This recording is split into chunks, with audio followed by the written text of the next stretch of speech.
Olivia from Patreon asks, do you seed cherry tomatoes? It makes me feel like I've traveled back to Italy when I do seed my cherry tomatoes. However, from a Nutrivore standpoint, would you still seed your cherry tomatoes or just enjoy them as is?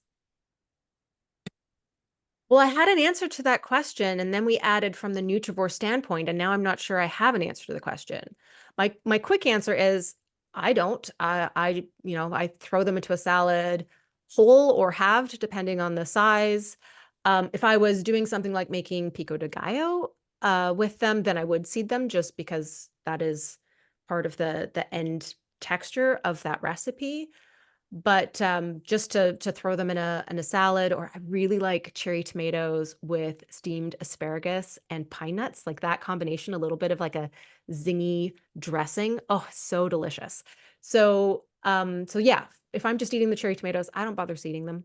From a nutrivore perspective, though, like, is there a difference in nutrient density between a seeded tomato and a whole tomato? I don't know the answer to that question. I don't think I have nutrition data for like just the pulp and seeds or just the flesh of tomatoes. Like I do in the sense of canned tomatoes, but then they're cooked and that dramatically increases the lycopene content, which influences the nutrient density. So I can't say that's just because it's more like the flesh is more nutrient dense than the seeds. Yeah, I don't actually know from a nutrient density perspective if we're losing a lot of nutrients when we seed a tomato or if we're selecting the more nutrient dense part. I have no idea.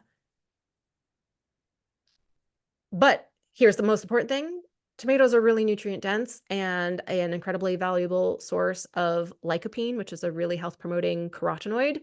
So however you like tomatoes, I would say that's the best way to eat them.